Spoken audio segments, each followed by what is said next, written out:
Welcome back. আপনাদের সবাইকে স্বাগতম প্রেতের ভয়ের আরও একটি নতুন এপিসোড নাম্বার 24। আজকের আপনারা শুনতে চলেছেন ইন্দ্রজিৎ রায়ের রচিত গল্প শেষ পাতা। ইন্দ্রজিৎ রায়ের রচিত আরও অনেক এপিসোড আমার এই চ্যানেলে আছে। আপনারা যদি সেগুলোও শুনতে চান তাহলে এই চ্যানেলের প্লেলিস্টে গিয়ে সত্যির মতো কিন্তু গল্প এই প্লেলিস্টটা অবশ্যই চেক আউট করতে পারেন। আপনারা যদি প্রথমবারের মতন এই প্রেতের ভয় ইউটিউব চ্যানেলটাকে দেখে থাকেন তাহলে চ্যানেলটিকে অবশ্যই সাবস্ক্রাইব করে পাশে থাকা বেল আইকনটাকে অলে সেভ করে দেবেন। তাহলে চলুন আর বেশি কোনো কথা না বলে সরাসরি গল্পে যাওয়া যাক। আমি আছি আপনাদের সাথে শুভদীপ, আর আপনারা শুনছেন প্রেতের ভয়।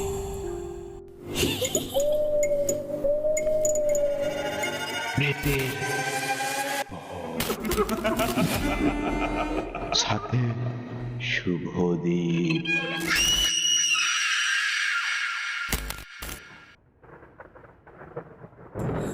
দাদা, রাত তো অনেক হয়ে গেল, এবার ফাইলটা বন্ধ করে খাওয়া দাওয়া করে শুতে চলো। না রে, এই কেসটা যতক্ষণ না সলভ হচ্ছে ততক্ষণ আমার চোখে কোনো ঘুম আসবে না। এক কাজ কর, তুই খাওয়া দাওয়া করে ঘুমিয়ে পড়। আর বলছি কি, রান্না আছে তো? দুপুরবেলা তো সব শেষ হয়ে গেছিলো। এই রে, একদম ভুলে মেরে দিয়েছি, একটুকুও রান্না নেই দাদা। এক কাজ করছি, আমি অনলাইনে অর্ডার দিয়ে দিচ্ছি। না না, থাক, আর অনলাইনে অর্ডার দিতে হবে না। এই ঝড় বৃষ্টির রাতে বেকার বেকার ছেলেগুলোকে কেন খাটাবি? চাল ডাল আছে, বসিয়ে দে একবারে। ঠিক আছে, তাই নয় করছি। ইনি যতক্ষণে রান্নাঘরে খিচুড়ি চড়াচ্ছেন ততক্ষণে আপনাদের সাথে একটু পরিচয়টা সেরে নেওয়া যাক। একজন হলেন ডিটেকটিভ অভিরূপ, আর যিনি এই অসময়ে খিচুড়ি চড়াতে গেছেন উনি হচ্ছেন অভিরূপের একমাত্র সহকারী অয়ন। অয়ন ছেলেটা এমনিতে খুব সাহসী, কিন্তু তার একটা জিনিসে জমের মতন ভয়। কী সেই জিনিস? সেটা হলো জোঁক। আজ বিকেলে প্রিয়ম নামে এক ভদ্রলোক এসেছিলেন তার ঠাকুরদার মৃত্যুর কিনারা করতে। সেই কেসের ফাইলটা সামনে নিয়ে রাত 11:15টার সময় অভিরূপের চোখে এক ফোঁটাও ঘুম নেই। বাইরে উত্তাল হাওয়া, আর ভিতরে ঘনীভূত হচ্ছে এক গা ছমছমে রহস্য। অয়ন রান্নাঘর থেকে ফিরে অভিরূপকে উদ্দেশ্য করে বলে, বস, এখনও কিন্তু তুমি সেই ফাইলটা ধরে বসে আছো। কি দেখছো এইভাবে? কি আছে ওর ভিতরে? আর এদিকে খিচুড়ি বেগুনি সব রেডি হয়ে গেছে, খুব জোর খিদে লেগেছে, ঝপ করে চলে আসো। অভিরূপ ফাইলের দিক থেকে চোখ সরিয়ে বলে, এই তো প্রিয়মবাবুর দাদুর পোস্টমর্টমের রিপোর্টটা দেখছিলাম। এখানে পরিষ্কার লেখা আছে কার্ডিয়াক অ্যারেস্ট, মানে হার্ট অ্যাটাক হয়ে স্বাভাবিক মৃত্যু। অয়ন বলে ওঠে, রিপোর্টে যখন লেখা আছে স্বাভাবিক মৃত্যু, তাহলে এখানে সন্দেহ করার কি আছে? অভিরূপ একটু ঠান্ডা গলায় বলে, সন্দেহ করার কারণটা ওই রিপোর্টেই লুকিয়ে আছে অয়ন। 70 বছরের একটা মানুষ হার্ট অ্যাটাকে মারা গেছে, এটা স্বাভাবিক একটা জিনিস। কিন্তু প্রিয়মবাবুর দাদুকে যখন শ্মশানে নিয়ে যাওয়া হয় তখন একটা জিনিস প্রিয়মবাবু লক্ষ্য করেছেন, আর ওই জিনিসটাই আমার মাথায় ঘুরে বেড়াচ্ছে। অয়ন কথার মাঝখানে বলে ওঠে, কি দাদা, কি জিনিস? অভিরূপ একটু ধমকের সুরে বলে ওঠে, আমার কথার মাঝখানে তোকে কথা বলতে কে বলেছে? অভিরূপ আবারও কথাটি বলতে থাকে, ওনার ডান হাতে কনুইয়ের কাছে একটা ছোট্ট নীলচে দাগ ছিল। সাধারণ লোকে ওটাকে দেখলে ভাববে ওটা বয়সের দাগ, আর আমার মনে এটাই সন্দেহের বাসা বুনছে। অয়ন একটু ধীর গলায় বলে, এটাও তো হতে পারে, এটা কোনো ইঞ্জেকশনের দাগ, কোনো ট্রিটমেন্টের জন্য। অভিরূপ একটু চোখ সরু করে অয়নের দিকে তাকিয়ে বলল, হতে পারে নয়, এটাই। আর এখানেই আছে খেলা। প্রিয়মবাবুর দাদু কোনোদিন অ্যালোপ্যাথি ওষুধই খেতেন না, আর ইঞ্জেকশন তো দূরের কথা। কিন্তু ওনার ফাইলে পটাশিয়াম সাপ্লিমেন্ট প্রেসক্রাইব করা ছিল ঠিকই, কিন্তু সেটি ছিল ট্যাবলেট। তবে ওই নীলচে ছোপটি পটাশিয়াম ক্লোরাইডের ইঞ্জেকশনের হতেও পারে। এবার অয়ন বলে ওঠে, তার মানে তুমি বলতে চাইছো ওনাকে পটাশিয়াম ইঞ্জেকশন দিয়ে খুন করা হয়েছে? অভিরূপ চোখটা বন্ধ করে সোফায় হেলান দিয়ে বলল, সম্ভাবনা তো 100%। পটাশিয়াম ক্লোরাইড যদি সরাসরি রক্তে পুশ করা হয় তবে সেটা কয়েক সেকেন্ডের মধ্যে হার্টের ইলেকট্রিক পালস থামিয়ে দেয়, আর এর ফলে হার্ট অ্যাটাক। এটা এত দ্রুত কাজ করে মানুষটা যন্ত্রণায় চিৎকার করার সময়টুকু পায় না। আর পোস্টমর্টম রিপোর্টেও এটা ধরা পড়ে না, কারণ মৃত্যুর পর এমনিতেই রক্তে পটাশিয়ামের মাত্রা বেড়ে যায়। ইঞ্জেকশন দেওয়ার জায়গাটা হালকা নীল আর টিস্যুগুলো একটু ফুলে ওঠে। খুনি জানতো প্রিয়মবাবুদের সম্পত্তি আর এই নির্জন কুয়াশাগঞ্জের বাড়িটা হাতিয়ে নেওয়ার এটাই সবচেয়ে ক্লিন রাস্তা। অয়ন বলে, কিন্তু খুন করবে কে? অভিরূপ সেই একভাবে সোফায় গা এলিয়ে দিয়ে বলে, এটা তো কলকাতায় থেকে বলা যাবে না, এর জন্য আমাদেরকে যেতে হবে সেই কুয়াশাপুরে। তুই এক কাজ কর, প্রিয়মবাবুকে ফোন করে বলে দে কাল 7টা থেকে 7:30টার মধ্যে আমরা রওনা দেব কুয়াশাপুরের দিকে। আর ওই কুয়াশাপুরে গিয়েই হয়তো কুয়াশা ভেদ করে আমরা আলোর দেখা পাবো। আচ্ছা, এখন এইসব কথা বাদ দে, খুব জোর খিদে লেগেছে। কি রেঁধেছিস তাড়াতাড়ি দে, কাল আবার সকাল সকাল বার হতে হবে।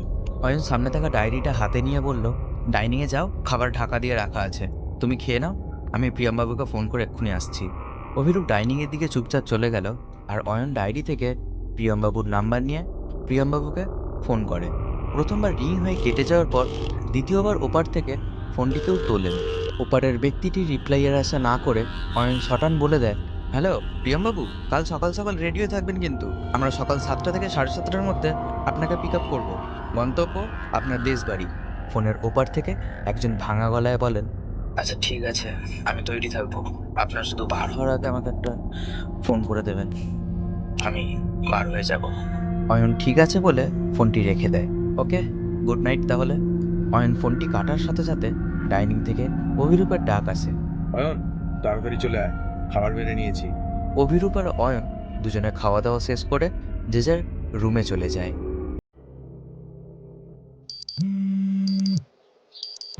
ভোর 5:50-এর অ্যালার্মে অয়নের ঘুম ভাঙে। অয়ন উঠে দেখে ওর আগে অভিরূপ উঠে ওর জন্য হাতে ব্রাশ নিয়ে দাঁড়িয়ে আছে। নে দেখি, তাড়াতাড়ি ফ্রেশ হয়ে নে। অয়ন ঘুম ভরা চোখে ব্রাশ নিয়ে উঠে যায়। 1 ঘন্টার মধ্যেই দুজনে রেডি হয়ে নেয় কুয়াশাগঞ্জে যাওয়ার জন্য। অয়ন তাদের দুজনের জামা কাপড় একটা ছোট ট্রলি ব্যাগে নিয়ে নেয়, আর অন্যদিকে অভিরূপ তার ড্রয়ার থেকে রিভলভারটা বার করে তার নিজের কাছেই রাখে। অভিরূপ গ্যারেজ থেকে গাড়ি বার করে দাঁড়িয়ে আছে অয়নের অপেক্ষায়। অয়ন কিছুক্ষণের মধ্যেই চলে আসে আর গাড়ির ডিগিতে ট্রলি ব্যাগটা রেখে গাড়ির সামনের সিটে এসে বসে পড়ে। অভিরূপ গাড়িটা স্টার্ট দিয়ে অয়নকে বলে, প্রিয়মবাবুকে একটা ফোন করে বলে দে তো, রবি হসপিটালের পাশে ফুটপাতের উপর যে জয়দেবদার চায়ের দোকানটা আছে ওখানে এসে যেন দাঁড়ায়। অয়ন কথা মতন প্রিয়মবাবুকে ফোন করে বলে দেন কোথায় এসে দাঁড়াতে হবে। মিনিট 20 পর অয়ন আর অভিরূপ দুজনেই গাড়ি নিয়ে লোকেশানে চলে আসে। প্রিয়মবাবুকে যেখানে দাঁড়াতে বলা হয়েছে উনি ঠিক একই জায়গায় দাঁড়িয়ে আছেন। প্রিয়মবাবু গাড়ির কাছে এসে বললেন, বলছে একটা কথা বলবো, কিছু মনে করবেন না তো? অয়ন সাথে সাথে বলে, আরে না না, বলুন, কি বলবেন? প্রিয়মবাবু বললেন, সকালবেলা তাড়াহুড়ো করে বার হওয়ার সময় না চা খাওয়া হয়নি, যদি একটু এই দোকানটা থেকে চা খেয়ে যেতাম তাহলে মনে হয় ভালো হতো একটু। অভিরূপ সাথে সাথেই বলে ওঠে, আরে মশাই, আপনাকে তো এই জন্যই এই দোকানের কাছে দাঁড়াতে বললাম। এই দোকানের কাছ থেকে যখনই আমরা যাই 1 কাপ চা খেয়ে যাই। এই দোকানে খুব সুন্দর চা বানায়, মাটির হাঁড়ির চা। চলুন খেয়ে আসা যাক তাহলে। অয়ন চ।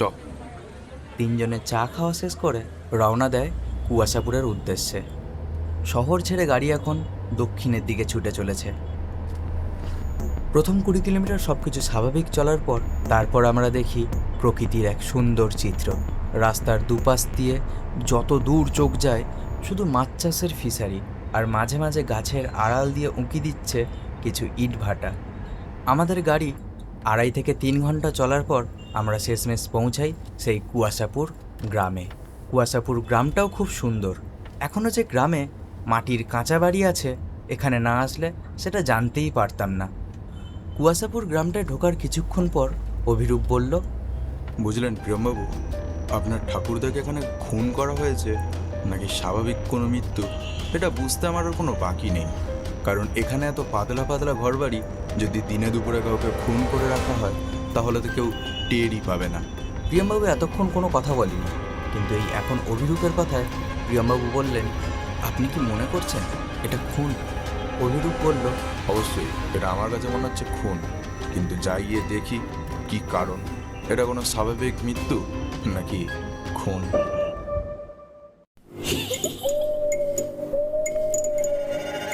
প্রেতের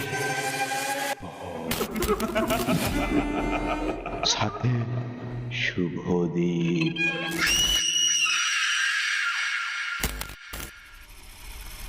আজকের এই এপিসোডের প্রশ্নটাই আপনাদের কাছে রইল।